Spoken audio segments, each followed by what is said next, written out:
So in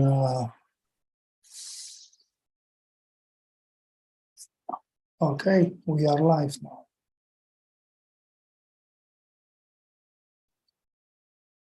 And we have one guest here on Zoom also. Hi, Marek.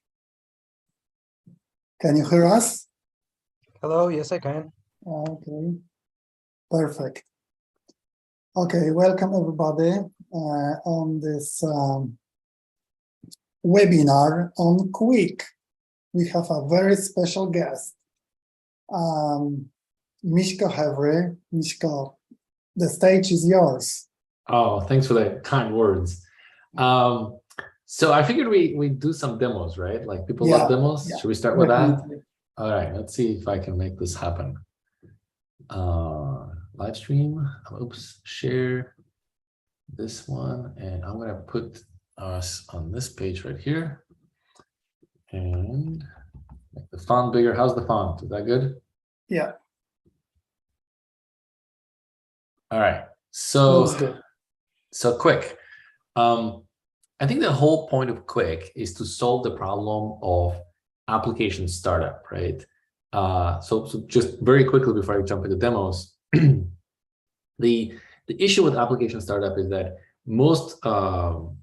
most sites have a problem of hydration and they take forever to start up. And the problem with hydration is that hydration requires you to download the whole application and execute everything inside of the application. And then as the code is executing, the framework can figure out like, oh, there's a click listener here, there is a mouse move or some listener, and so on and so forth. And by executing the application, the framework can rebuild everything and reattach the listeners and kind of turn what is essentially a dead HTML into an interactive page.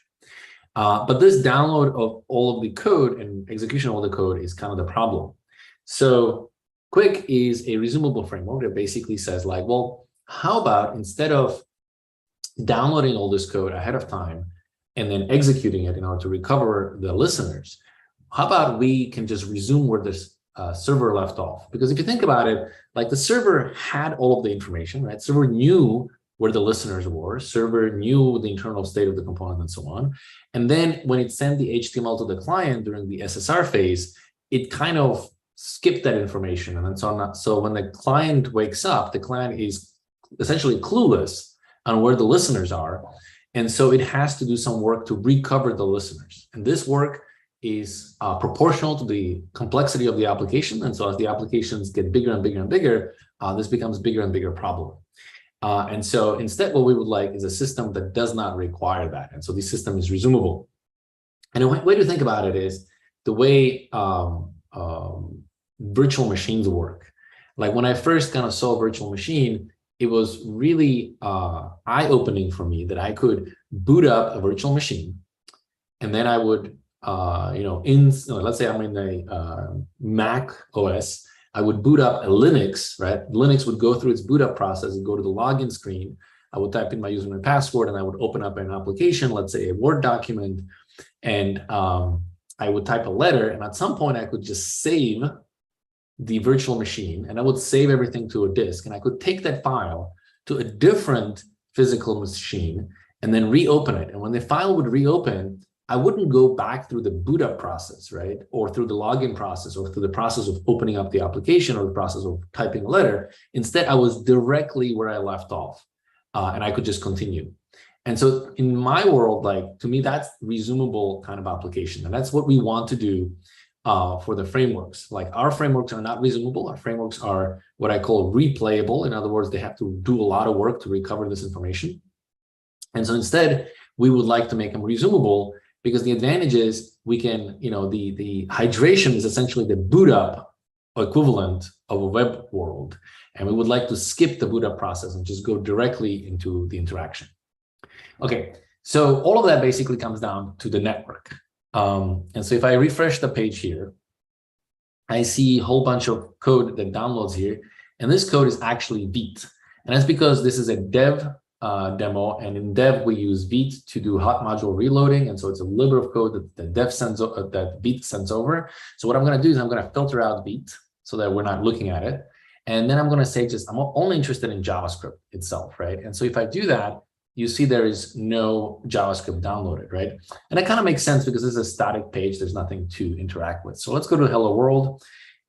This is the simplest possible thing you can imagine. And again, in Hello World, like there is no JavaScript downloaded because, well, there is no interactions, right? Now, a lot of frameworks can do that. A lot of frameworks can basically say like, oh, there's no interaction, and so let's just not download any JavaScript. That's easy. The hard part is, what if you have something more complicated, like a counter? So in the case of a counter, notice no JavaScript downloaded, but when I go and I interact with a button, let's say alert, it downloads just the code necessary to cause the alert to happen. So if you kind of zoom in on this, you see that the only code that downloaded is the code associated with this particular button, right? And of course, if I do something more complicated and I actually click increment, notice that the value incremented, and now the code that downloaded is first, we download the code that actually does the incrementing.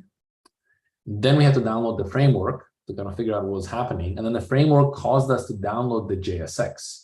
Right? This is a piece of, this is basically how the system knows how to re-render this particular component. And so what we have here is a situation where we are very lazy about the amount of JavaScript, right? So again, notice no JavaScript on a page. Once you start interacting, JavaScript shows up. And so this is in kind of a contrast to the way existing systems work. Existing systems basically say, well, I have some behavior on it, and therefore, I have to download all of the code at once. And because I have to download all the code at once, the reason I do that is because I need to figure out where the listeners are. And once I figure out where the listeners are, I can attach these listeners here. But at this point, I essentially paid for the application. Like I've paid the cost of JavaScript. And this makes startup performance slow. And so what QWIK really wants to do is wants to flip this around and say, actually, unless you actually interact with the components, you shouldn't have to download any code. Now, QWIK can do all kinds of prefetching, so there's no delay when you interact with a particular button. And that's a kind of a deeper separate discussion that we can get into later if you're interested. But there isn't really any delay from a user's point of view. So there isn't a situation where you click on something and you have to wait to fetch data. There's different ways to kind of solve that particular problem. But I think what would be cool is to kind of look into how this component works to kind of get an idea of what's going on. So let's open up counter index, and let me get the font a little bigger. Okay, so for this particular component, what we have is just a store, right? So let's go back a little higher. So the way you declare components in QWIK is this thing called component $. And this $sign is actually important because what it tells the system is that lazy loading boundary should happen here. So in order for QWIK to be very intelligent, so for example, one thing that QWIK did is that if we interacted with this button, one piece of JavaScript downloaded, but if I interacted with this button, then another piece of JavaScript downloaded, but the alert doesn't, right? So the alert is really a separate piece of JavaScript, right? So framework has to be able to take all the code out and separate it out into pieces. But that's not how we write code, right? When we write code, we write it in this kind of a natural way we're saying like we have a component, it has a store, and then inside the store, we have some buttons that have behavior, and we inline everything together, right? The way we intend to write our components is in this natural everything together way. And and this is actually what prevents the lazy loading from happening. So one of the magic of QWIK is that QWIK can break everything into pieces again. And the way it does that is through this $signs. This is a message to both the QWIK that some magic has to happen over here, but also it's a message to the developer that basically says, by the way, special rules apply because this piece of code is actually lazy loaded. So for example, one of the special rules is that, well, this is async. Another special rule is that whatever you lexically capture in here, so for example, we're capturing store lexically, right? Store has to be serializable. Now, in this particular case, our component creates a store, which is where we keep track of the count. And then what we do is we have two buttons here, right? One for saying click increment, and another button for placing the alert. And the store gets passed into a child component, which is counter child, and this child component is actually the component that does the rendering. Now, the reason we kind of made it a little more complicated is because we wanted to show something off, right? And the thing I want to show off is that if you think about it, when I click on this button right here, the only thing I need to do is do alert to the console and to the alert, and therefore I shouldn't have to download anything else, right? In order to execute this button, nothing else should be downloaded, and that's exactly what happens when I hit alert. Alert comes up, and the piece of code is the piece of code that is extracted from this location. But what you see is that the system didn't download anything else. The system correctly deduced that, well, you don't need this component, so why should we bother downloading it? And you also don't need this component, so why should we bother downloading it? But a different thing happens when you hit increment. When you hit increment, the first thing that we do is we download the store count plus, right? That this is this code right here. And this modifies the count. And of course, this closure imports the framework itself, so we get the framework. And then the framework deduces that actually you've just modified the store. And this store right here is being passed into the counter child. And therefore, the counter child needs to be re-rendered. And so the second piece that the system downloads, is the counter child component, as you can see over here, right? So this component right here got downloaded as part of the increment, right? But what didn't download is this component right here. And if you think about it, there's actually nothing that the user can do to cause the re-rendering of this particular component, right? Everything that you can possibly do inside of your application, in this case, is just clicking these two buttons. Neither of those actually require that the render counter root be ever downloaded. And so if you notice what is actually printed in the console, the counter child, right? This is this guy right here, that gets re-rendered because of this console log here.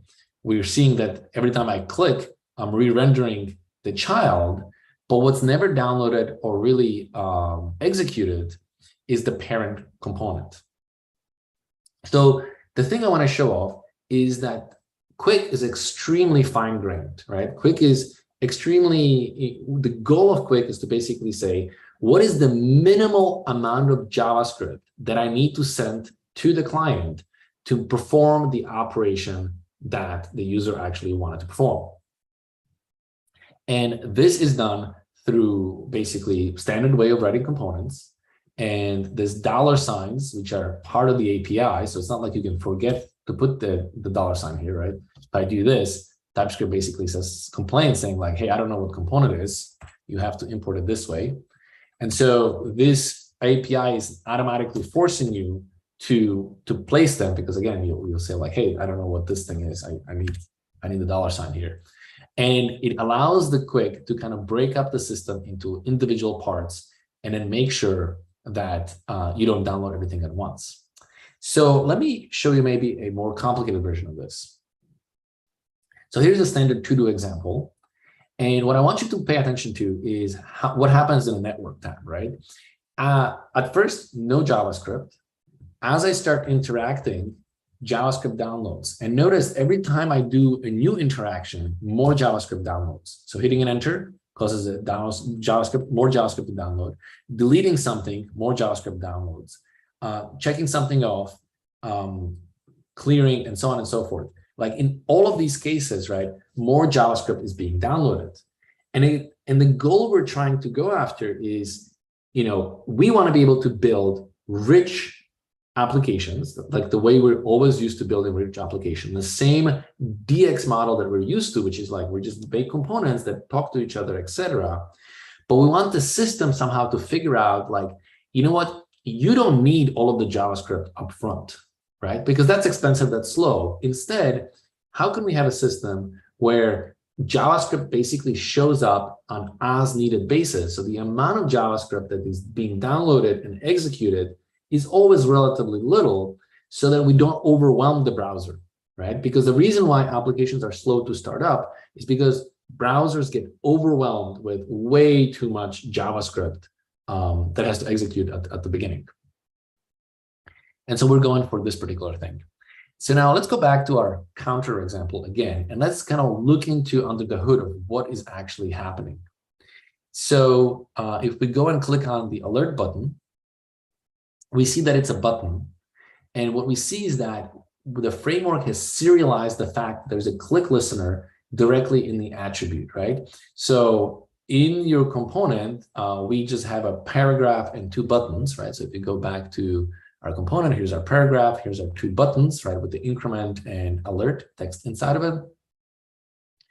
And so the browser, the framework, serialized all of this code at the server-side rendering, but it also included the fact that there is a listener, right? And this is important because what this listener basically says is that when a click happens, go and fetch this URL, and from this URL, get this symbol and execute it. Now, this is in dev mode, so these URLs are friendly. In production, these URLs would be just a hash, so you wouldn't see most of these things, and as well as this symbol over here would just be a hash, so its code gets obfuscated. And so what's happening here is that when I click this button, I'm going to download this symbol, this function, this JavaScript. So if I click alert, and if I go to network tab, you can see that we have downloaded this component, right? This JavaScript. And this JavaScript inside of it has this symbol that's being exported. And that's what this bit does. Now, in this particular case, the code that we downloaded has behavior, but it doesn't depend on any state, right? And because it doesn't depend on any state, it's kind of the most optimal thing of like, oh, you don't depend on any state, great. So really, this is the only code that you need, and you don't need anything else, and nothing else gets downloaded, right? So we extract our code from here, and it would be essentially identical to doing something like this. Okay, and this works just fine because the closure doesn't capture any internal state. But if we go to the second case, like this, and if we try to do this, you'll see that things break.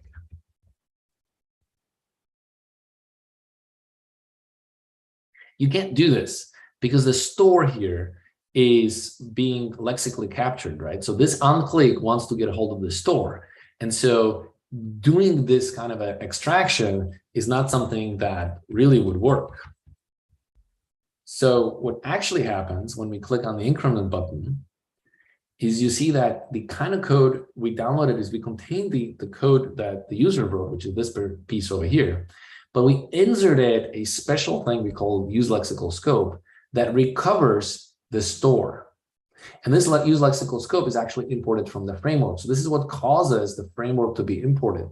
But the important bit is that this recovers the store, right? Because the fact that like, oh, clicking this increment button, you need to just increment some value, well, that's easy.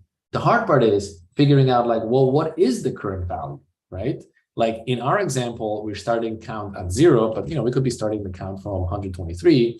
And as you can see, now when you hit increment, you have to show 124. And so while the code behind this function didn't change, when the store was recovered, this information had to be present. And so the way that works is that unlike this button that just has a JavaScript and a symbol, this one has JavaScript and a symbol, but it also has an array on the end basically saying like what information this function has to recover, right? So really what's happening is we're taking closures and we are serializing closures in both the code, which is just JavaScript, but also data, which is the thing that the closure captures. And that's serialized in this bracket 0 notation. And this information then basically points to our QWIK JSON, which then through a bunch of the references basically points to this object right here, saying like, hey, if you go and you click on this button, you need to restore a object that is count that points to this 123, right? Like this has to be restored. And that is exactly what is happening right here. And when I click on it, you will see that the thing gets consumed. So let's go show you again. This is the QWIK JSON. This is the state of the system. When I go and I click on alert, nothing happens because there wasn't a need to recover anything. But when I click on increment, the script that gets consumed, it basically disappears because the state of the system was consumed so that it can be resumed, right? So the magic of resumability is that the complete state of the system is inside of here and can tell us about what needs to happen next. Combine that with the fact that the listeners are inline into HTML, and now the framework can reason about the system without actually rerunning all of the code from the very beginning. Now, the only other thing to kind of point out is that there is this thing, this QWIK loader, and this is the magic. This is basically a polyfill that allows us to leave attributes in the DOM, right? Other than that, this polyfill is it's super small. It's about a kilobyte gzip. It executes way under 10 milliseconds. It is so small, we don't even bother to put it in a separate request. We just inline it directly into the application. And actually, this QWIK loader only gets inlined when there's behavior. So for example, if you go to this page, notice that QWIK loader didn't even get inlined in here because the framework deduced that actually there are no listeners on the page. So we're not even going to bother sending you the QWIK loader because it's unnecessary. Okay, so that kind of sets up the background for the thing. Let's maybe talk about a little bit about the architecture that's actually happening here to kind of see the differences between QWIK and other systems. So the classical server-side rendering is that you send HTML to the client. And when you send HTML to the client, you have individual components that are shown in gray, but they don't have listeners, and then therefore they are not interactive, right? They're not hydrated. And so the next step the browser has to do is it has to download the application, and then it has to execute the application. And as the application executes, the framework basically can recover the listeners and attach them to the DOM, and so you produce basically a hydrated version of the application that you saw over here. Now, people say like, well, you end up with a very large amount of JavaScript. And so some people say like, well, I know what I'm going to do. I'm going to introduce a lazy loaded boundary. And here is the interesting thing that happens is that you download the JavaScript, you execute it, and you come across a lazy loaded boundary. But guess what? The component on the other side is visible. And because it's visible, the fact that you placed a lazy loaded boundary actually doesn't help because the browser has to go back and make a second request to download these visible items and then execute them. And so with lazy loading, you actually discover that actually it doesn't help at all. As a matter of fact, the only time lazy loading actually helps is for components that are currently not in the render tree. If a component is in the render tree, lazy loading the component actually makes the situation worse because you have to go make 2 trips. Now, people also create this idea of islands, and with islands, the idea is that you have your framework, and then when you interact with a particular section, only that section gets downloaded and executed. And if you interact with another section, then that one gets executed. Now, this is an improvement because the number of elements that you have to process is smaller, and as a result, your wake-up performance improves. But this is still hydration. This is still just taking your large application and breaking it up into smaller applications, forcing you to kind of improve the situation by having smaller applications and therefore smaller hydrations, but you actually create new problems because these are now 2 separate applications. You have to deal with inter-application communication. One of the things that we use frameworks for is to make sure that we can easily communicate between components. But when you have 2 separate applications on a page, you need some other mechanism for communicating between these components, because now these components are in two separate applications. And so that's kind of the island approach. Finally, we have the QWIK approach, right? And what's unique about QWIK approach is that I can go and I can interact with a component, let's say this one. And what you see is that only that component woken up, right? Specifically, what I want you to point out is that neither the parent nor the child component had to wake up. And this is where lazy loading comes in, because when we interact with a particular component, we can only wake up that component, but we can skip waking up the parent or the children. And so we can trim the amount of JavaScript that's necessary, right? So in this particular case, interacting with a island caused the whole island to wake up, whereas in QWIK world, interacting with a specific component wakes up only that specific component. Now, the other thing to point out is that here, sometimes when you interact with a component, you have to wake up another component, right? You have to talk across islands. And as I said, you need to have yet another mechanism to have inter-island communication. One of the cool things about QWIK is that QWIK understands the relationship between components. And so if you go and interact with a particular component, it knows that not only that component had to be re-rendered, but also this other component as well. And this is just automatically as part of the system.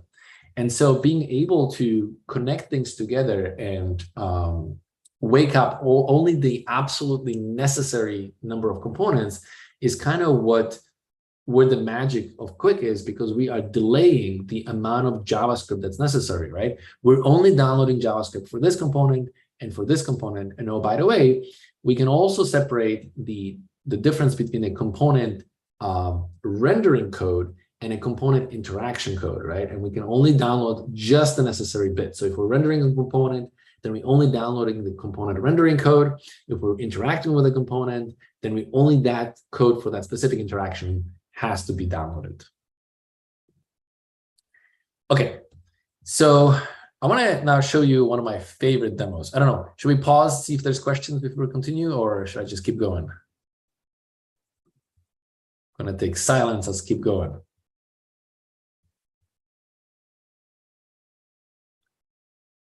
Let's see. Yeah, we can keep going. Okay, I was kind of hoping that I could somehow get the list of. If we have any question on chat on YouTube, I will ping you up. So. Okay, perfect. Okay, so here's one of my favorite demos, and what we have here is just a list of items, and then below the fold is a clock, and this particular clock has to be updated every second, because as you can see, the second hand has to move. And so let's look at a network version of it. And again, we have no JavaScript. And when you scroll the clock into position, the clock forces a whole bunch of JavaScript to be downloaded. Let's do this again. Let's look at it from a different point of view. So here's our LIs. Here's their clock. As you can see, no DOM updates are happening. When the clock scrolls into position, immediately the clock started updating itself, and you can see that every second this particular thing updates. Now, if you wanted to do something like this in existing framework, you'd have a hard time, right? Because the first problem you would have is like, yes, there is a component below the fold. So like, how do I lazy download the code only necessary? And so we already talked about it, that's super hard. But then how would you actually know when you have an intersection observer? Because like having an intersection observer means that the framework has already woken up and a whole bunch of things already happened by the time this thing kind of hits you. And finally, like there are no good primitives to kind of do this in existing frameworks, right? So everything is kind of stacked against you. Like it's not easy to do, even if you want to. And doing the obvious easy thing is actually the thing that doesn't give you this particular behavior. So let's look at how this is implemented in QWIK. And so let's go to our clock. So we start by having our default component, and the default component just has bunch of text, and it repeats bunch of items, and finally has the clock on the bottom, right? The whole purpose of this component is to just force the clock to be below the fold so that it's not showing up at the top. And then on the bottom, we have a clock. And so the clock says, well, great, clock, we need to have a particular style sheets that's present. Notice the $, meaning, hey, don't download the style sheet if it's already in the tree. So in the case of our example, if you look at when the code downloads, you will see that we downloaded obviously the code, but we didn't download the style sheet. And that's because if you refresh this, the style sheet for this particular component is already downloaded. Let's see, where is it? So here's our clock, and you can see that the style sheet for the clock is already in here, ready for us to interact with, right? So because of this situation, because the server side already included the style sheet, when the component wakes up on the client, we don't want to download the style sheet again. And so this is how you specify, like, I need the style sheet, but don't download it. So then we obviously have our store, which is our state of the component, which has the angles of the hands.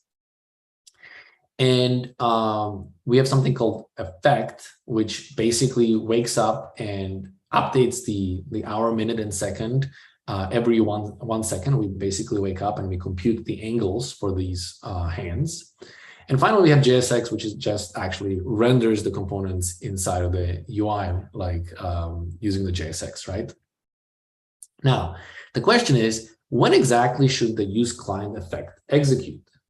And in normal frameworks, the answer is very simple. Well, you execute it when the framework hydrates, right? And the framework hydrates as one of the first things that it does. And so what you end up with is that you get SSR content, like you see here, and then immediately the framework starts downloading because it needs to figure out where the listeners are.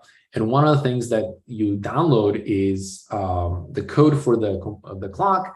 And as you are processing the clock component and looking for the listeners, you naturally come across the client effect and you execute the client effect as well. And so in normal systems, use client effect executes eagerly as part of the hydration. But it actually turns out that QWIK doesn't have hydration. QWIK is resumable, right? QWIK just continues where the server left off. And so in the QWIK world, there is no hydration that happens eagerly, and therefore there is no normal place where you can place this particular thing. And so when we thought about it, we really realized we only have two options. One is you can execute this code eagerly when the application executes, or you can execute this code lazily when the component becomes visible.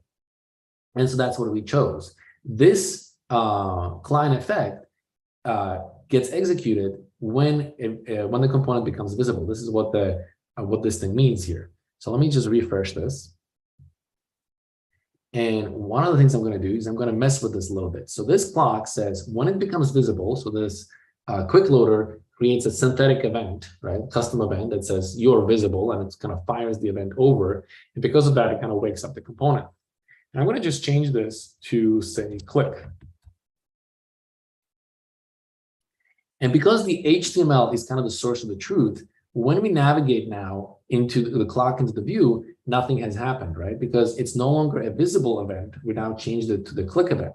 So now when I click on this, the component wakes up and starts updating every 1 second, right? So this visibility, or renaming it to click, is the way the use client effect has been triggered. And so what I love about this example is that it is what the developer would have written anyways, right? You would create a component, you would create a child component. In the child component, you would say like, well, I need to run this code every second. I need this JSX. And this is naturally how you would write the component like this, or the application like this. Is the default way about thinking about it. And yet the default way thinking about it has this interesting property that the clock only kind of loads or starts interacting when you kind of interact with the page. So that's kind of the clock demo. The other demo I wanted to kind of show you is, let's look at the Hacker News. So in the Hacker News case, what's interesting about this particular demo is that we need to talk to some servers. So we go and fetch all of this data, right? The code, the text over here is fetched from some service. And when we go and fetch this data, we need to serialize the state of the system. And the state of the system gets serialized into the QWIK JSON, as you can see over here. But notice what happened. The QWIK JSON is actually empty, right? The system looked at the data that came from the JSON API, right? The API where we fetch the data and we kind of inline it together with HTML. And it said, you know what? Actually, on this page, the data that is data bound into these titles is fixed, as in you cannot interact with them. There's nothing I can do to a title or anything else that would cause me to change the data. And because nothing that I can do here can change the data, well, there's no need to serialize anything, right? And so so as a result, not only did the system correctly deduce the fact that no JavaScript needs to be present here because this is a static page, and that's why there's no quick loader here. It also correctly deduced is that I don't need to serialize any state because interacting with this particular page is not possible, and therefore there's no way to mutate the state. So let's do some modifications to this. So this is Hacker News. Let me see if I can find it. So I believe we are in here, and it's a what is this number? This number is class score. So we're looking for score. All right.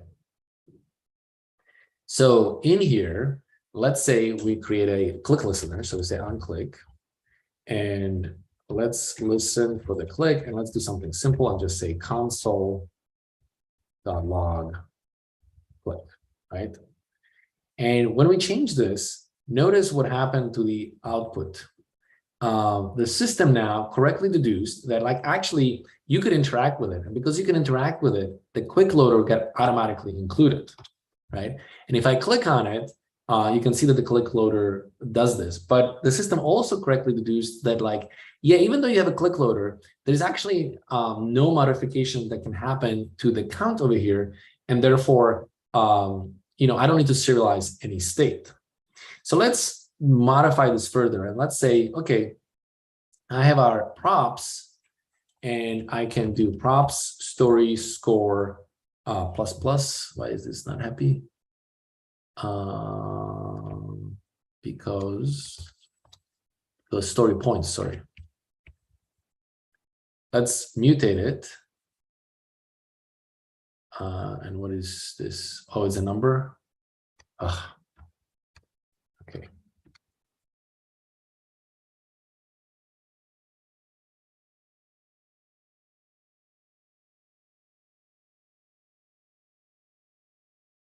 Oh man, it wants to be a string. All right.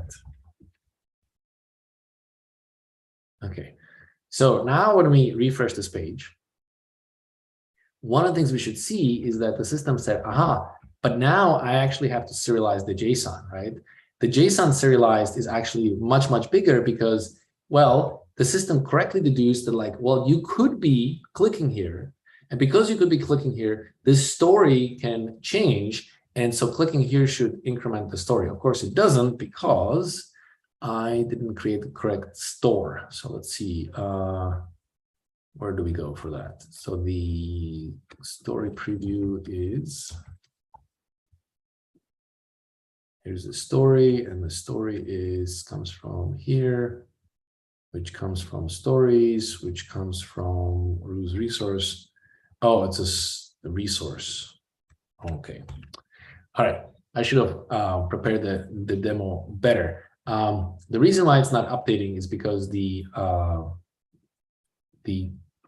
component, oops, it's not the button. Here we go. Okay, because the props is not a store, and because it's not a store, it's not observing the behavior of this change. So what we can do, we can say we create our own store, and we just make a copy of our story points. And we make sure to be a number.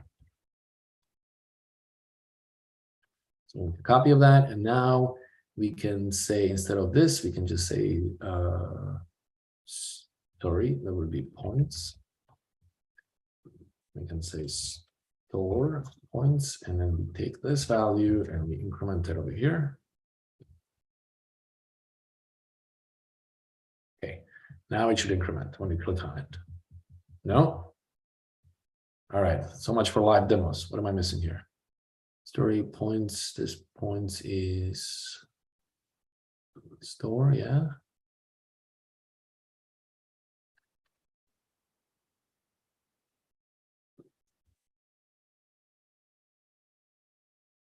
Refresh.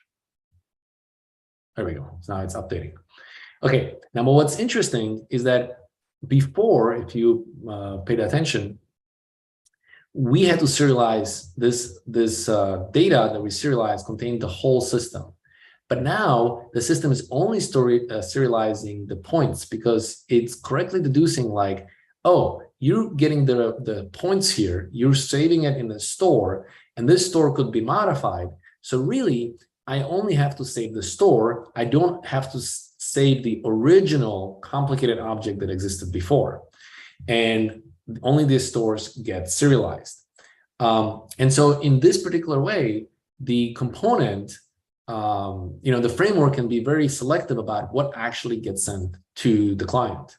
Another example of this is if we go here, again, you'll see that we have some state that's being serialized, but the only thing we can do here is we can collapse and expand this particular items. So what you will see that's being serialized is you will see that the state of whether or not the component is opened or closed, which is where like the open state, as you can see, is serialized here. But what you won't find inside of this JSX is the actual text over here, because this text came from the server, and as a result, the system will look at it and say, aha, I know you're data binding this value, but this value, there's no path that actually could cause this value to change, and therefore there's no need to serialize it and send to the client. So what you're seeing is this idea of partiality, that we don't send the data that's not necessary to the client.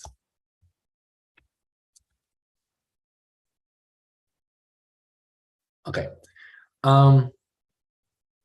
The other thing we kind of care about is we wanted to make sure that we have a very good streaming story. So let's navigate to this particular page. And what you see is that first nothing shows up, and then these two components show up, and then 3, 4, and 5 shows up, right? And notice that this actually works without JavaScript. So JavaScript, we can disable JavaScript. When I refresh, these two items show up, and then the next two show up, right? That's because when we are streaming the HTML from the server as part of the server-side components, we're streaming individual components one at a time, because we're simulating, let's say, like your database is slow or something like that sort, right? So even though your database is taking a long time to answer, 1, 2, 3, 4, and 5, the application, as much of the application shows up as possible, and then the rest of the stuff shows up. So if we go into this example,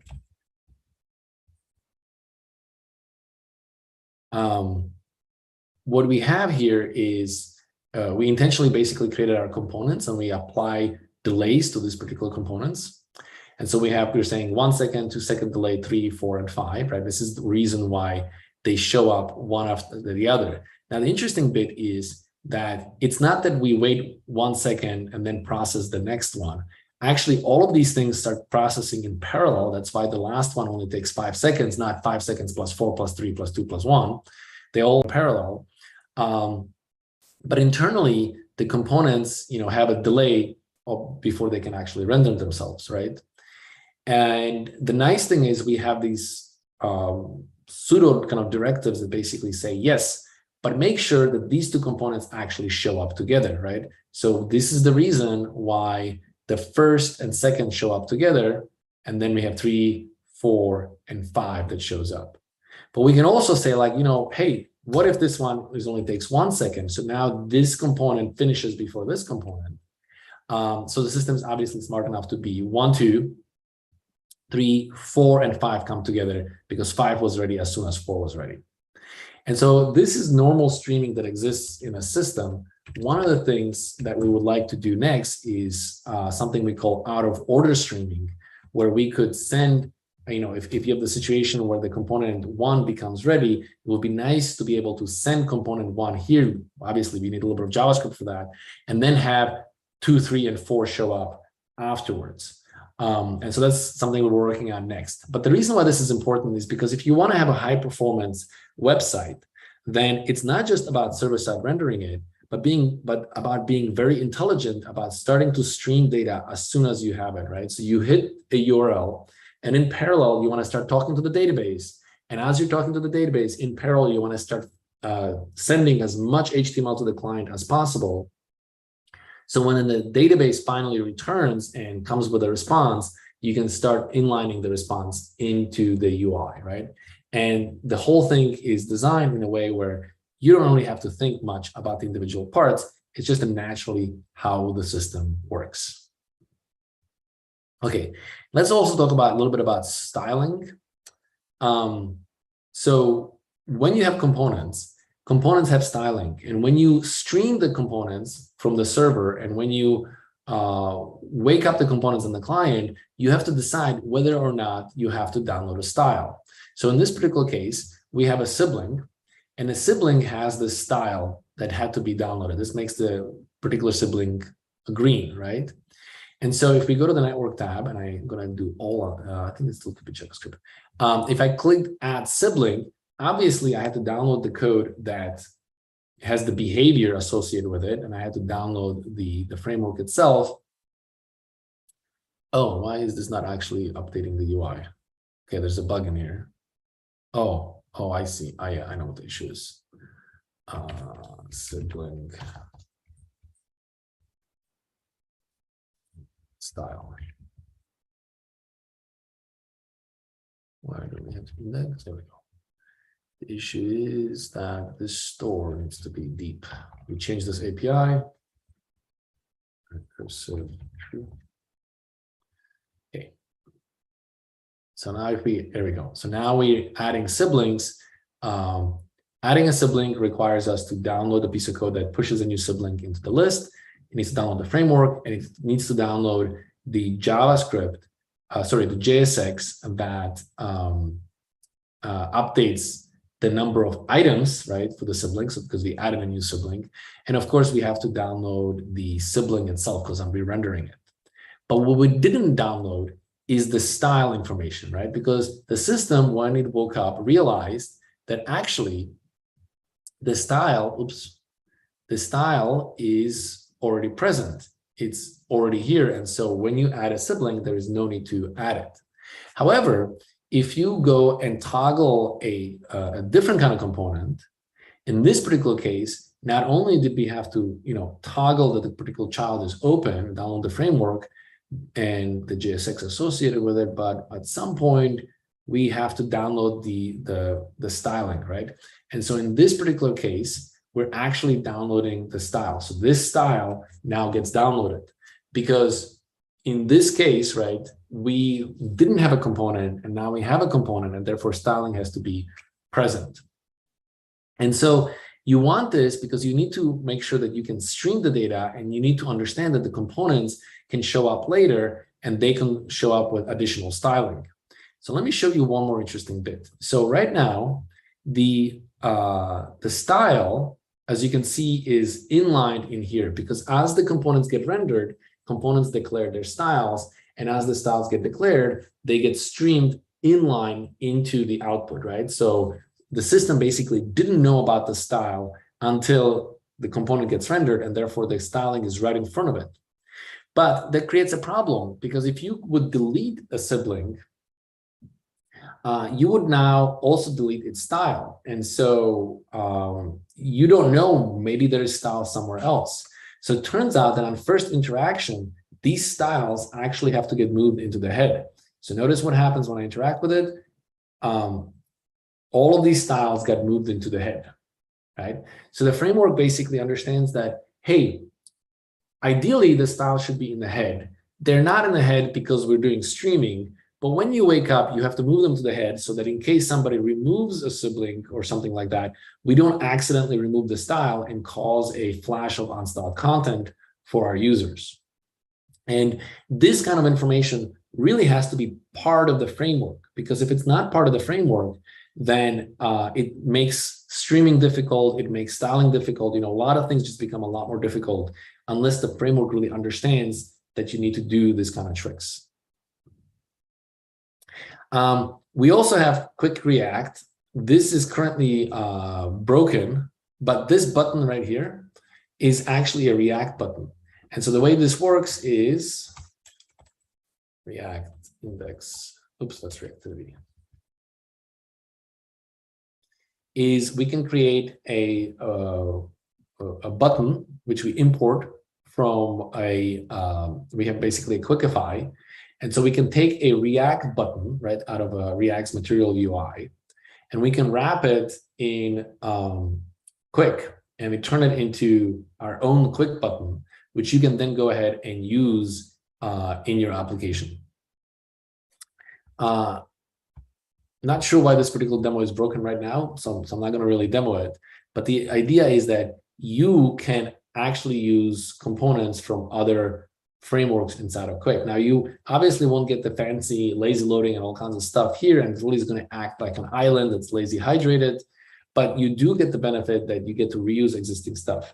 As of right now, we're not really focusing on this particular thing. We're really focused on launching beta of QWIK, but QWIK React is a thing that we're going to focus on later because it allows for a good migration story of existing React applications to QWIK.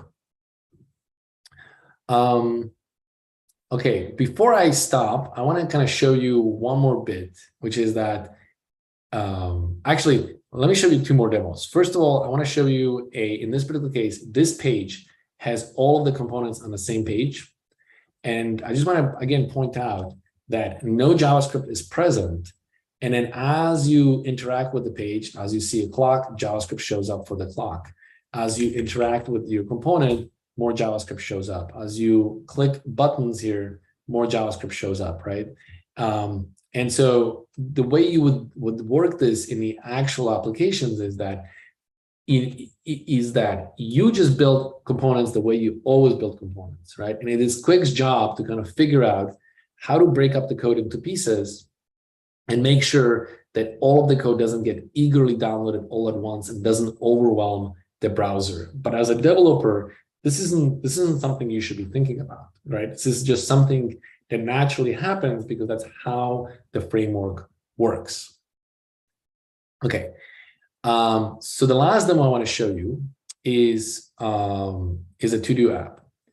And we kind of already showed it, but what I'm going to make here is I'm going to create a new item here. And I basically interacted with the page. And because I interacted with the page, the state of the system got consumed. But I can actually recover it. I can basically come in and say pause. And when I hit this, notice an extra script tag is going to get inserted here. And this script tag is a state of the system. And what this allows me to do is grab the outer HTML. And now I can go to another page, right? Let's go to this page, and I will delete what's here, right? So I have a blank page, and now I can go in and paste the to-do application from the other tab. Now, in most systems, if you did that, if you took the application and moved it to another tab, this would be dead, right? Because the hydration hasn't ran. And if you did manage to get the hydration to run somehow, it would destroy the new item you created. It would no longer be it would kind of reset the system back the way it was in the original state. But QWIK has the property that most of the information is stored in the HTML. And because of that, it correctly understands that there are 4 items in here. And if I go and I add a new item, now it will correctly say there is 5. And I can go and edit a particular item. I can delete an item, and so on and so forth. And the application just continues where it left off. And this is kind of what we mean by reasonability, is that I can do this as many times as I want. At any point, I can just take the application, pause it, move it to a different location, and then continue where I left off. And the reason why this is kind of important is, imagine you had a progressive web app and you wanted to, the user is using it for a while and then they close the web application. Instead of just closing it and throwing everything away, you could, take a snapshot and then store it in some database somewhere. And then when the person returns, you can just restore the state from the database and you would be exactly where you left off and you can just continue running. So I think this is kind of a really powerful demo because it really shows off how the stuff actually works internally. The only other thing I want to show you is people normally always ask me like, well, isn't the first interaction slow?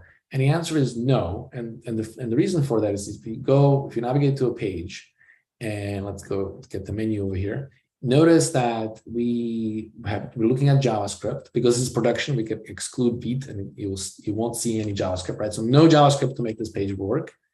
And then when you interact with something, obviously we have to download a bunch of things, but notice that all of the items got served from the service worker. They didn't actually cause a round trip or any network at all, and they just immediately showed up.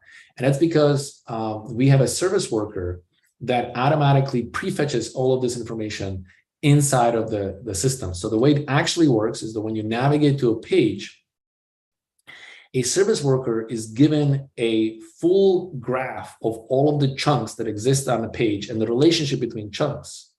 And not only that, it also is given like which chunks are actually reachable from interaction.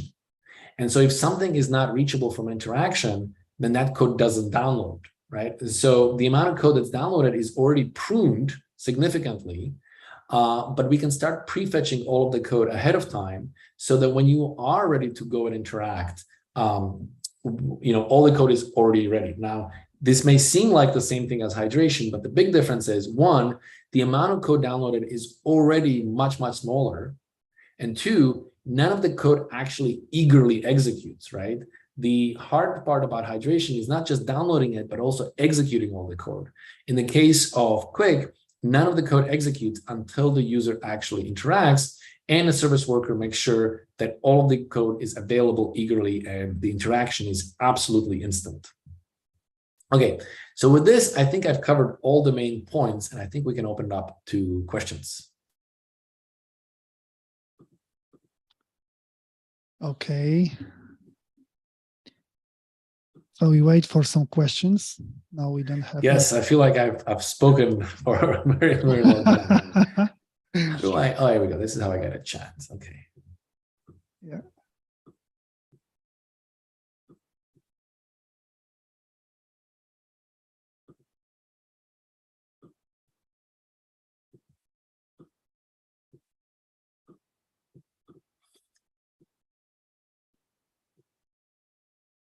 Is that a YouTube channel that this is streamed to? Yeah, the YouTube channel is silent now. Okay. Yeah, I have a question. Yes. If I may, can you show me, please, where's the framework code downloaded? Is it in this HTML page? Like the one that discovers all the stuff that needs to be downloaded on every interaction and so on? Yeah, so if you navigate to this page, if you refresh this again, there is the quick loader, right? This is the thing that knows how to listen to events. And this is super small. This is only about 1 kilobyte. And as the framework becomes more and more powerful, the quick loader shouldn't change in size, right? Because the quick loader is not the framework. The quick loader only really knows how to listen to events and then download extra code. And even the framework itself is lazy loaded. Instead, what we have is we generate this dispatch event, right? So we create a custom event, and this custom event lists all the bundles that we think we need. And this event is listened to by the service worker. And so the service worker is what starts prefetching all this information in the background. Originally, we wanted to use prefetch or preload, or this is all pluggable. You can configure it differently. But it turns out that all of these prefetch and preload browsers are not really consistent about them. And there are problems, and certain browsers kind of ignore them, etc. So the best way to kind of is to take it into our own hands and make sure that all the stuff downloads. Now, when the framework runs and builds you all these bundles, one of these bundles is a framework itself. Off the top of my head, I don't know which one, but you should be able to look at the size. Yeah, it looks like the first one. Oh, I mean, this is something else. If I had to guess, I would say this is the framework itself. But I would need to look at it. Well, it's all minified, so it's kind of harder to figure out. But QWIK basically figures this out and creates all these parts. I think the thing to kind of understand what's so unique about QWIK is that most frameworks are kind of in the business of doing one thing. They're like, oh, I am responsible for rendering, and therefore I don't care about bundling, I don't care about SSR, I don't care about serialization, I don't care about any of these other things. And as a result, there are other meta frameworks that are built on top of it, and these meta frameworks are constrained by what fundamentally the framework allows to do. QWIK is kind of vertically integrated, and so QWIK says, no, instead of just worrying about rendering, obviously I'm worried about rendering, I want to really worry about the whole experience for the user, right? So that includes server-side rendering, serializing everything into the HTML, streaming the HTML over, making the bundles, breaking up your code into lots of small chunks, producing the bundles, making sure that these bundles can be prefetched in a correct order, right? So if there is a particular button on a page that you are a lot more likely to interact with, well, that code should be prefetched first, and then the button that is on the bottom of the page that you are unlikely to interact with, that should be prefetched later. Because prefetching oftentimes has additional imports, like so if you look at like this one imports another one. The prefetching also understands the full graph of all these chunks, and so it says, aha, even though this is the entry point, I also know I have to download these other bits as well. And so because of that, because QWIK basically cares about the whole end user experience, QWIK can do certain things that other frameworks basically cannot, because they weren't designed with all of these constraints all at once in. And so because QWIK was designed with all these things in, it basically says, I care about these things, and therefore I will do it. And the point to make here is that as a developer, I didn't have to write the service worker. I didn't have to figure out how to make the optimal bundles. I didn't have to figure out prefetching story, et cetera, et cetera. None of that stuff is actually my concern as a developer. It is just the thing that the framework does underneath automatically without you as a developer thinking about it, right? So you as a developer, you focus on your components, right? You write your components the way you've always written them, and you simply ignore the fact that like, oh yeah, at some point we have to create bundles, and some points we have to prefetch, and some point we have to do all these other things. It is just not your problem, and it's not something you kind of worry about. Instead, what you worry about is just writing the behavior, and naturally, the way the application works and the way the framework works, this just automatically happens out of the box with zero effort on the developer side, right? And that's kind of the magic of it all.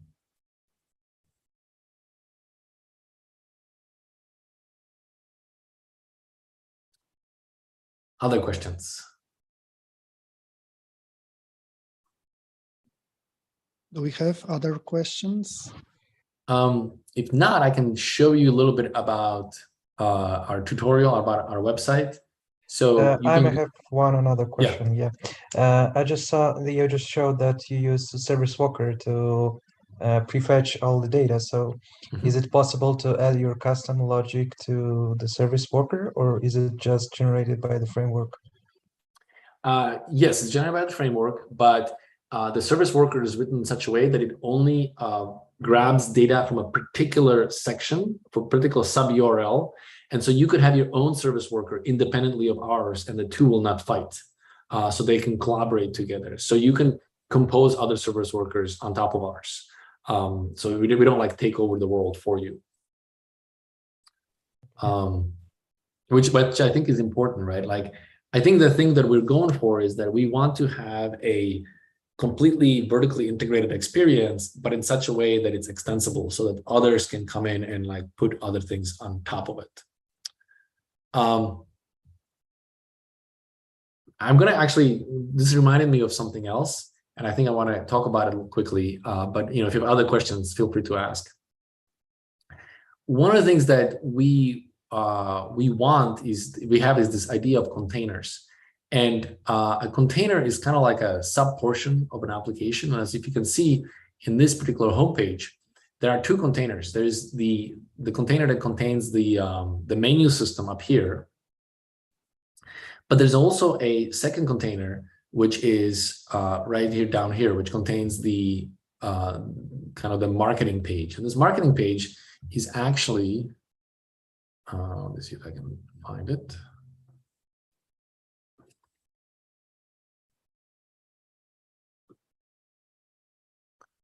Marketing page can be edited inside of the builder editor. So this is a full drag and drop editor, and I can go and edit, etc. Because of that, the content of this is Builder.io, by the way, the company that I am a CTO of. Because you can edit the content here and it shows up here, this content is really owned by a separate server versus the content that's up here. And this is important because it's a form of microservices. What's happening is this container says, I'm paused, I haven't woken up yet, and I'm running a particular version of QWIK. And when you need to fetch data, you need to go to this URL, right? But the second container says, I am inside of you. I am also paused. I'm running a different version of QWIK because those are two separate systems and they can upgrade in different way. And my base is actually different, right? My base is actually on a different server. So when you interact with me, you need to go fetch JavaScript from a different location. And so this container has its own script tag right here, which is the content of the JSON. And the top level container also has its own separate JSON that's over here. So it's as if you have two separate applications running on the same page that can collaborate together and work together. And there is a mechanism for communicating between applications and passing data and all that stuff. But they're two separate things. And the nice thing is that each one of these things is CDN cacheable, right? Whoever owns this URL, which is us, right? We can update this section independently from the rest of the page. And I think that kind of creates a kind of cool options. One of the options we're talking about is with Cloudflare is what if each one of these containers, what if you have many of these containers on a page, let's say 5 to 10, what if each container is actually owned by a different team running in a separate edge worker, and it just gets all assembled together on an SSR. And this would basically give freedom to each team to deploy their code independently, to roll back their code independently, and to have different caching strategy for their code from the rest of the page.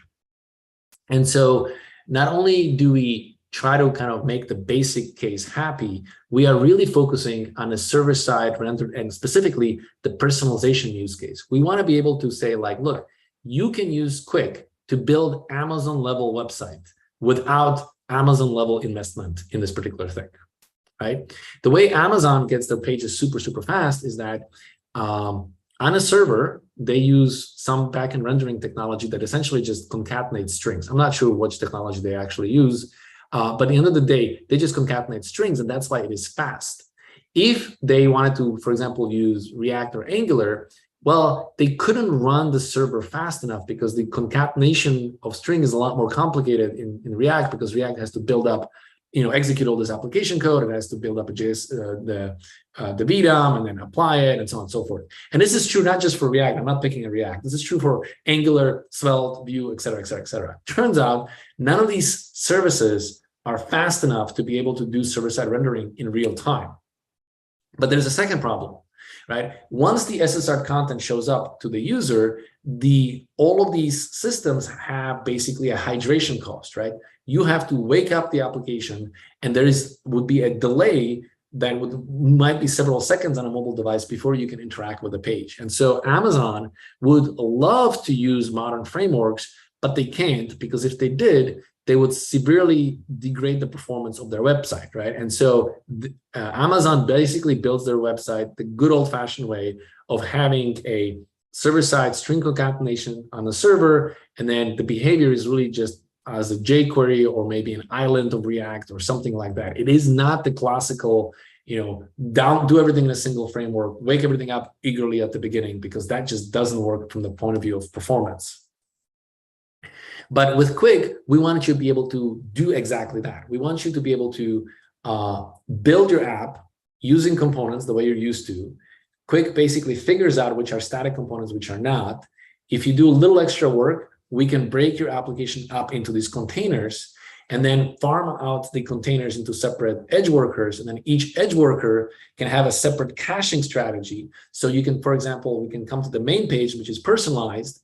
And because it's personalized, I have to render your name and I have to render your shopping cart. But then I come to the menu system, and instead of me bothering to render the menu system, I can just talk to a separate edge worker that already has a cached copy of the menu system, and the whole container representing the menu system just gets inserted into the output, right? And then you go and say, great, and now I need a hero carousel. And so now I can go to a separate edge worker and say, give me the hero carousel. And then the edge worker, the hero carousel is specific to me. So like, I'm interested in 3D printers, so maybe a 3D printer hero image should show up. And so when you make a request to the edge worker, you say, give me a carousel for 3D printing people. And so it basically can retrieve that from a cache, right? Because the number of possible hero images is fixed. Like maybe there is I don't know, maybe Amazon has 1,000 different categories, but at the end of the day, it's fixed. Whereas number of users is not fixed, like it's in theory infinite. And so individual pieces can come and do this.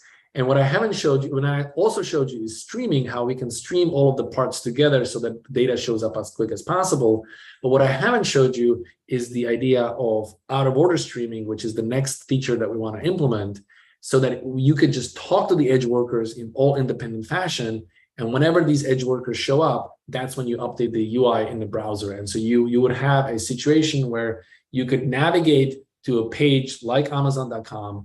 You could write it in a classical way of like, oh, it's just a bunch of components that I put together on the page. But all of this magic can happen in the background where it could be essentially instant in terms of rendering, because the only rendering you're paying for is the username and maybe the shopping cart. Everything else just comes out of the cache. And everything can wake up on the client in the interactive fashion, but in a lazy way, right? So you don't execute it in JavaScript until the user interacts, but the service worker wakes up in the background and starts prefetching all the code so that by the time you are ready to interact, the service worker can give you the code. And oh, by the way, you can keep statistical information about which order you're interacting with the page. And then the service worker can start prefetching things in the correct order, so that the add to shopping cart button is one of the first things that the service worker downloads.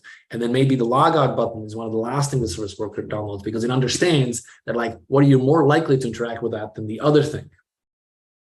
Oh, one of the things that I actually wanted to show you for the streaming is we have this demo with Cloudflare, which I think is pretty cool. This demo intentionally streams slowly, as you can see over here, and eventually the output shows up. But what I find interesting is that even before you finish streaming, you can already interact with the component above you, right? So think about that. Like, the data hasn't even fully shown up on your client, but yet the user can already start interacting with the page. And this is something that existing frameworks just cannot do, right? Like, you cannot interact part of the page if the rest of the page hasn't downloaded yet, and because you can't interact until hydration runs, and the hydration can only run after the full page fully downloads and you download all the JavaScript and all the other things, right? So the ability to interact with a portion of the page before the rest of the page actually downloads is just not a thing that existing frameworks can do.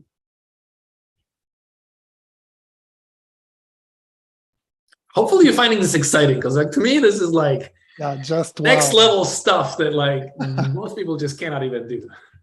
Yeah, sounds amazing. By the way, can you show the link to the demo? Like, are the demos available somewhere on GitHub that you showed today? Yes, absolutely. So I should have a link ready, but I believe these demos that I showed today are by Manu. Yes, this is the URL. I will share it, and I'm sure. Let's see. Where do I put it in the chat? Yes, and then you can. So that's one demo. The other demo is the demo that Cloudflare did, which I think is also interesting, and I'm going to share it in the chat as well. If you look into this demo, right, it's exactly what we kind of been talking about, is that this looks like a single application, but actually you have multiple containers here, right? They are separate containers that exist. As you can see, should be a footer here. This is a container, and the header, that's another container, right? So there's 4 containers in here. So 4 separate edge workers worked on this page and retrieved it. And as soon as the header container gets downloaded, it's available for interaction. So you can see it says right now resumed. Let me refresh this again. The header is paused, but as soon as I interact, it's resumed, and yet the data is still coming up and the data is still being downloaded. It looks really amazing. Yeah. So what you showed today, it's very interesting. So the control, we can get over the loading small chunks of JS is impressive. Yeah, so that's one thing that we want to do, and we want to basically be able to do out-of-order rendering. And the out-of-order rendering can only be done if your framework is essentially this, the truth of the framework is in the HTML, right? And it will be done basically by streaming, but specifically we want to make sure that as you're talking to multiple edge workers, they themselves can be lazy, can lazily send updates to the client. So the way this would be working is just like right now, when you're talking to the server is taking a long time to respond with the data, right? This is why you can see the data is kind of showing up, right? You are basically streaming, like as the data is becoming available, the server is sending the data to the client. Well, if you're talking to a secondary, well, before we go there, what you can do is before you send HTML tag to the client, you can just wait for any promise that is not yet resolved, and you wait for it to resolve. And when the promise resolves, you can then put a real tiny script tag in there that basically says, go find this element in the document and monkey patch new HTML inside of it by just doing basically inner HTML equals and send the new HTML, right? And because HTML is source of the truth, just like I showed you with the clock example, I was able to change the clock from, waking up on visible to waking up when I click on it. When you do this kind of a trick, you can go back to the HTML and update it, and it won't affect the application. And so what this allows you to do is to, before you close the HTML, you keep the stream open, you wait for promises to resolve, and as the promises resolve, you basically put a script tag that goes and patches the missing HTML in the UI. And you can do the same thing on a service worker as well. You can have the service worker basically stream back the application and then stream a special comment that basically says, all the stuff that synchronously had to be streamed is already here, but I'm still waiting for some promises to resolve. So you can stop streaming me and you can start streaming other workers, but I might come back to you and resolve a promise here and there. And when I do, I want you to take that content and just append it to the final product. And in this way, you can have actually multiple separate stream workers streaming the data to you, and then you stream it to the client. So you act like kind of a merge funnel in the front. What happened if every item of this demo, every 4 item, wait for some promises? And for example, the second item is before the first item result. Mm-hmm. Yeah, so currently, like that was the demo that I was showing here in this reactivity, right? Oops, not that one. In streaming, data is just showing up in order. So, but we could go into stream index, and the last item is only 1 second, right? So this item resolves before the rest of them. And so what you can see is that it shows up 1 and 2 show up together because they were told to show up together. 3, 4, and then 4 and 5 show up together because 5 resolves before 4. right? But this is not out of order streaming. This is still just in order streaming. Once we have out of order streaming, what you would see is that 5 would resolve first, and then the other pieces would come in. And I think that that would be a super powerful demo, and also like just show off the capabilities of what we can do. Yeah, that's amazing. Exactly. Okay, do we have some more questions or more demos?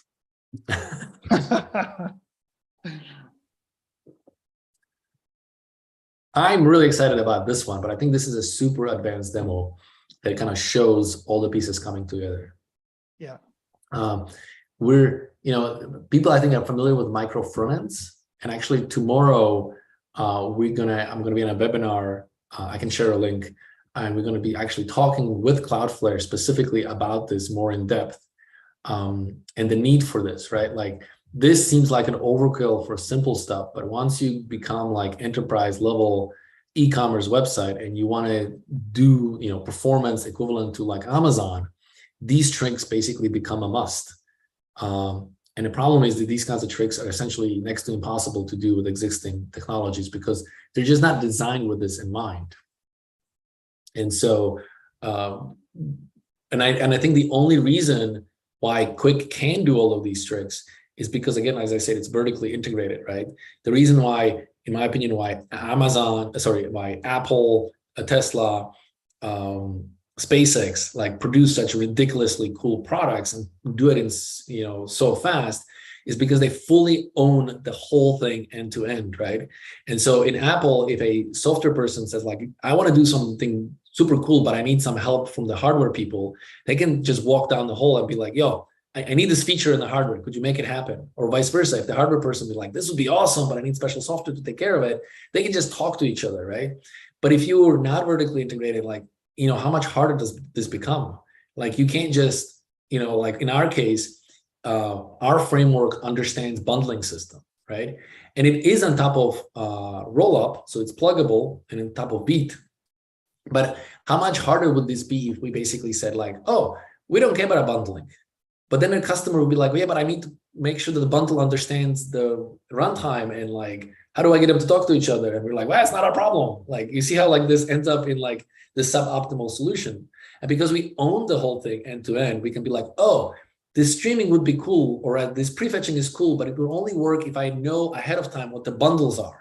So, QWIK understands this. So in QWIK, when you run server-side code, the server-side code needs to be able to insert, like let's look at this code here. It needs to be able to insert the file name right here, which means at the runtime, the server understands the bundle graph, right? No other framework knows this. Like at runtime, every single framework just like, I don't know what the bundle graph is. Like, I don't know how you broke up this stuff, but it's a requirement for QWIK, right?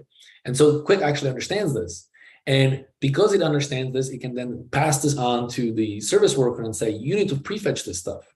And then the service worker can say like, right, but like, if you click on this, you will then go and do an import, right? So like if I go to the network tab and if I click this, it downloaded the first bit, but the first bit actually did an import of the second bit.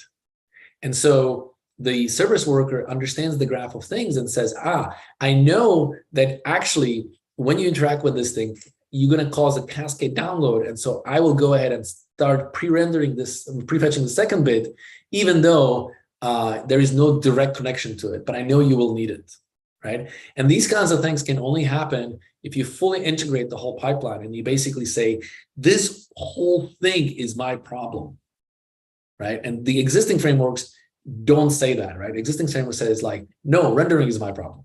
I'm like, yes, but then only you end up in a suboptimal situation. You have to make the whole problem of streaming an application and make it fast and all this, etc. You have to make the whole problem your problem. Otherwise, the end user, the developer, will not do it because there's always something else to work on, right?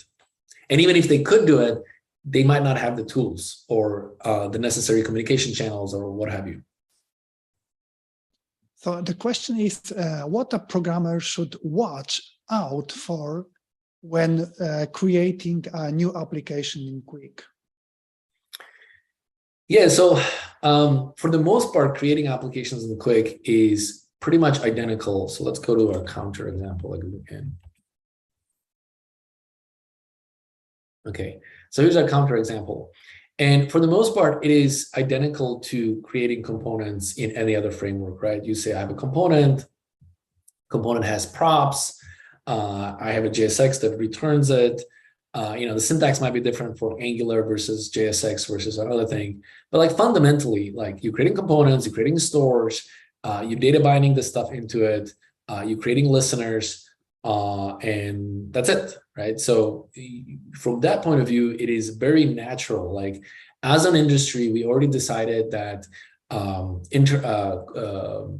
component way of building applications is the thing that we love, right?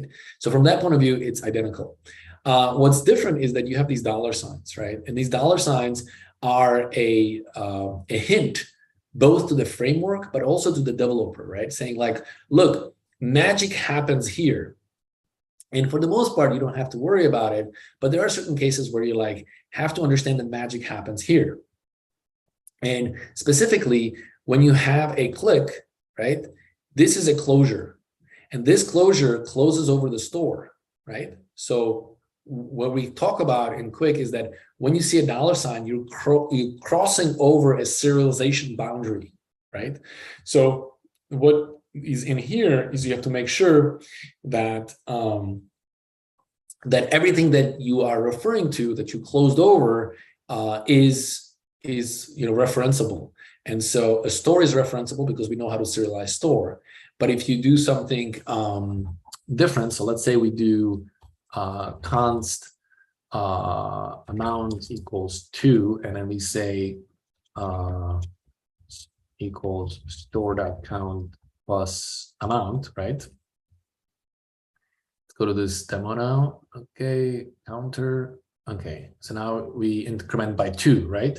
So if you go to the network, you can see that we recovered not just the store, but also the amount, right? Because the amount was a variable that we captured inside of this closure.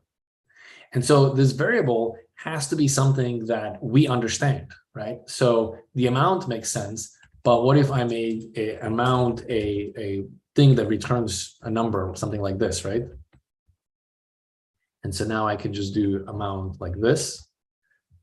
Why not liking it? Enough amount, let me come. Oh, right. So immediately getting an error in here that says like, actually, I can't do this because, identifier amount cannot be captured inside the scope of onClick because it is a function which is not serializable, right? So basically it's telling you like, you can't do this because, if you try to, the system will have a fit. I don't know, do you get some kind of useful error? I guess the whole thing just doesn't even compile because it's a compile time error. So then you can say like, well, what if I need to do this? Well, you can do this. You just have to understand how the $signs work. And so you have to do that. And now you're basically saying that this is a lazy loaded thing. And then this, you have to put an await in here. And I think this has to be async because, async. Because now you're saying like, look, you can get a hold of the amount, which is lazy loaded, but because of the $sign, it's lazy loaded. And because it's now lazy loaded, you have to await the result of invoking that function before you can do this particular operation, right? And so now this should work again. And it goes by 2. And if you look at the network tab, yes, first we downloaded this bit, then we at some point had to go and download this function, right? So this is just the function that returns the 2, and so on and so forth. And of course, these things can get complicated. So for example, you can say return store.count, like just return the value, right? So let's go to 1, and we will now basically be doubling each other, right? But if you look at the code, we had to download the amount, which was actually a function, and then the function itself returns the store, and so it does this particular thing, right? So there are certain rules you have to understand about how these $signs work, but you have to understand that every time you see a $sign, like special magic happens in this particular location, right? The other way, by the way, we can undo this, and we can go back to 2, and now this is complaining, right? Saying like, hey, amount cannot be serialized. But what you can do is you can just move it to a top level. And now it again says it's not serialized, but if you put an export in front of it, now it becomes serializable, right? Because now you can just refer to it as an import. And so now it works. And so now the application still works because it can do that trick. So it's just the thing you have to understand, right? Like you have to understand the fact that like you're in the world where at any point the application can be serialized, and there are certain rules, just like when you use React and you use the use methods have a separate set of rules that you have to understand. There's some set of rules that you have to understand about what makes something serializable. And then as long as you follow those rules, things work as you would expect. Perfect. Thank you so much. Okay. Any other questions?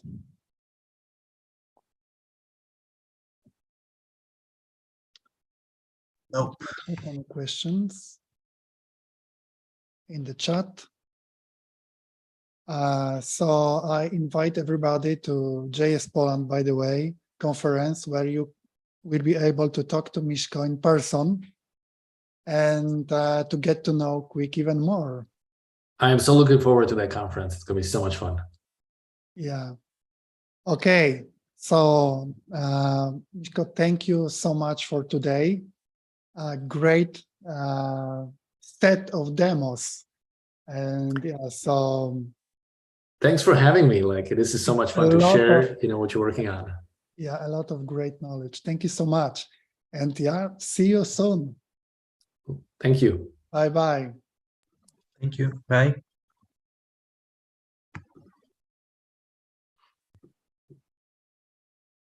Yay, we survived. Yeah.